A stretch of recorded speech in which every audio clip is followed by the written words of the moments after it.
J'avais seulement 16 ans quand je me suis mariée. J'étais encore une enfant. Dans ma culture et ma famille, le mariage est sacré. C'est un acte d'adoration, pas quelque chose qu'on quitte quand c'est difficile. Mon mari était un homme riche, beaucoup plus âgé que moi, et je suis devenue sa deuxième femme. Sa première femme avait 25 ans, une femme adulte, déjà installée dans sa vie. Moi, j'étais juste une fille. Elle ne savait ni lire ni écrire, et mon mari non plus. Donc, c'est moi qui devais gérer tous ces commerces. Imaginez, une adolescente qui gère l'argent, les boutiques, les employés. Je faisais tout. Les gens disaient que j'étais courageuse, et c'était vrai. Mais cette force rendait la première femme jalouse. Au début, elle me lançait juste des regards froids, puis c'est devenu pire. Ses enfants, qui étaient plus grands que les miens, me détestaient. Ils m'insultaient, me donnaient de mauvais noms devant tout le monde. Mes enfants à moi étaient encore petits, trop jeunes pour me défendre. Je me souviens d'un jour très dur. Je préparais un repas spécial pour des invités. Quelqu'un, un des enfants de la première femme, est venu dans la cuisine et a mis beaucoup de sel dans la marmite sans que je le sache. Quand j'ai servi le plat, les gens ont goûté et leurs visages ont changé. Tout le monde me regardait comme si j'avais raté le repas. Et là, j'ai vu le visage de la première femme. Elle souriait. C'était une honte insupportable. J'étais seule contre le monde. Un autre jour, elle m'a tendu un piège encore plus cruel. Mon mari m'avait confié une somme d'argent pour payer un fournisseur important. Je l'avais soigneusement mise dans une enveloppe sur la table. Quand je suis revenue, l'enveloppe avait disparu. Tout le monde me regardait comme si j'avais volé cet argent. Je savais que c'était un coup monté. Mon cœur battait si fort que je pouvais entendre son écho dans ma tête. J'ai fouillé chaque recoin de la maison, les yeux pleins de larmes. Finalement, j'ai trouvé l'enveloppe cachée sous un tapis, là où je savais que je ne l'avais pas laissée. Mon mari m'a regardé sans rien dire. Il ne m'a pas accusé, mais il ne m'a pas défendu non plus. C'est ce silence qui me blessait le plus. Un matin de marché, le soleil se levait à peine et déjà la place grouillait de monde. Les cris des vendeurs, l'odeur des épices et le rire des enfants donnaient à l'air un parfum de vie. J'étais derrière mon étal, concentré, alignant le panier de dattes et de figues, ajustant la balance pour que tout soit parfait.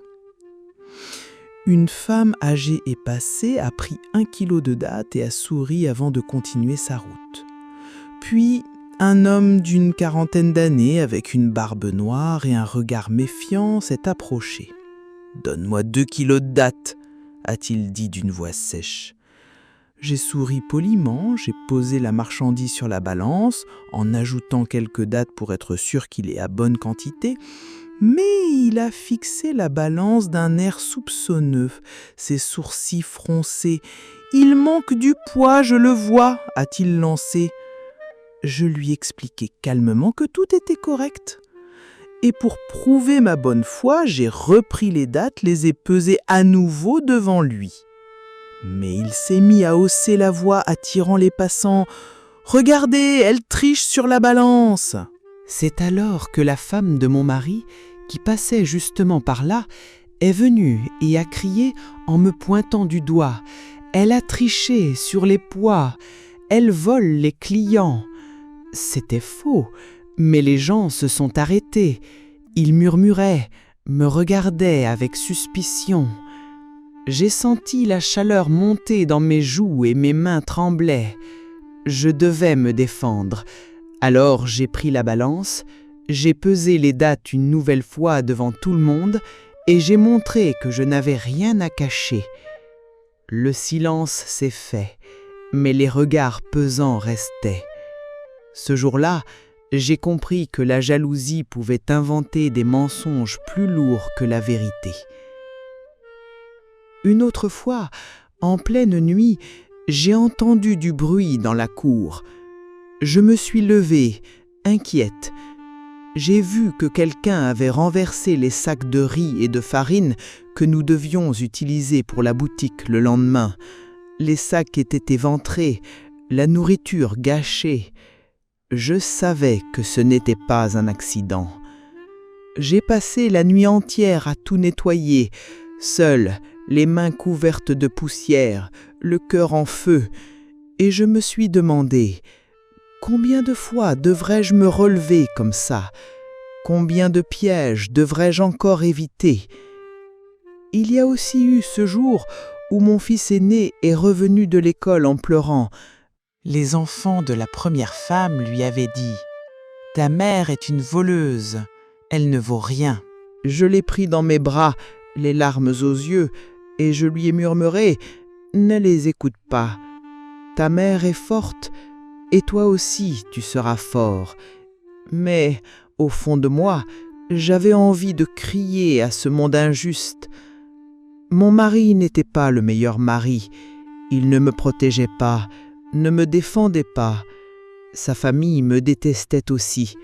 Il disait: « Elle ne vient pas de notre famille, ce n'est pas une bonne femme, elle ne donnera pas de bons enfants. » Il lui conseillait de me quitter. Mais une personne m'a toujours soutenu, son père.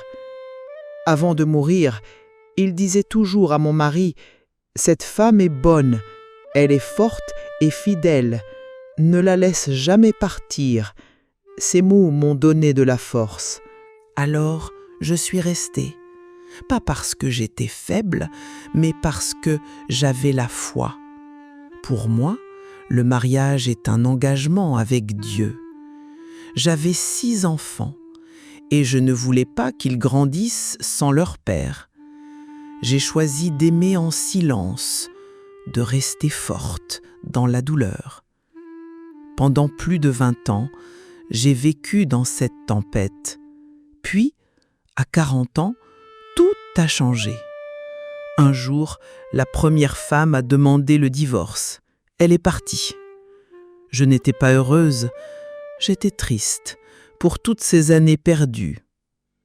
Ce soir-là, mon mari m'a regardée et m'a dit: « Je ne savais pas ce que tu vivais. Je ne savais pas combien tu souffrais. » Pour la première fois, il m'a vraiment vue. Aujourd'hui, je vis en paix. Mes enfants sont grands, forts et respectueux. Mon mari m'honore enfin. Je ne regrette pas d'être restée. Je n'ai pas choisi le chemin facile, mais j'ai choisi celui qui avait du sens. Je ne suis pas seulement la deuxième femme, je suis la femme qui a tenu bon, la femme qui a élevé une famille dans le silence et la douleur. Et à la fin, j'ai gagné, pas parce qu'ils m'ont aimée, mais parce que je n'ai jamais cessé d'aimer. Mais cette histoire ne s'arrête pas là. Après le départ de la première femme, j'ai dû réapprendre à vivre, à reconstruire un foyer où la paix pouvait s'installer. Mon mari, pour la première fois, a commencé à me demander conseil. Il m'écoutait, comme si mes paroles avaient soudain un poids qu'il n'avait jamais vu auparavant. Nous avons voyagé ensemble, juste lui et moi. Quelque chose que je n'avais jamais vécu. C'était étrange, presque comme si nous nous découvrions enfin après toutes ces années. Un soir, assise dans la cour de notre maison, je regardais le ciel. Les étoiles brillaient et je me suis demandé comment ma vie aurait été si j'avais quitté ce mariage dans les moments les plus sombres. Mais je savais que ma force venait de ma patience, de ma persévérance, de mon choix de rester malgré tout. Mon mari est venu s'asseoir à côté de moi et m'a dit « Je te dois ma famille, je te dois ma vie. Tu es la femme qui a fait tenir tout cela. » Ces mots étaient simples, mais ils m'ont réchauffé le cœur. Aujourd'hui, quand je parle à mes enfants, je leur dis que la vie n'est pas un chemin droit. Il y a des tempêtes, des pierres, des blessures. Mais si tu gardes la foi, si tu crois en ton cœur et en ce qui a du sens pour toi, alors tu peux traverser même les nuits les plus longues. Je ne suis plus la jeune fille de 16 ans. Je suis une femme qui a connu la douleur, mais aussi la victoire. Et ma victoire, c'est ma famille. C'est l'amour qui a survécu au silence.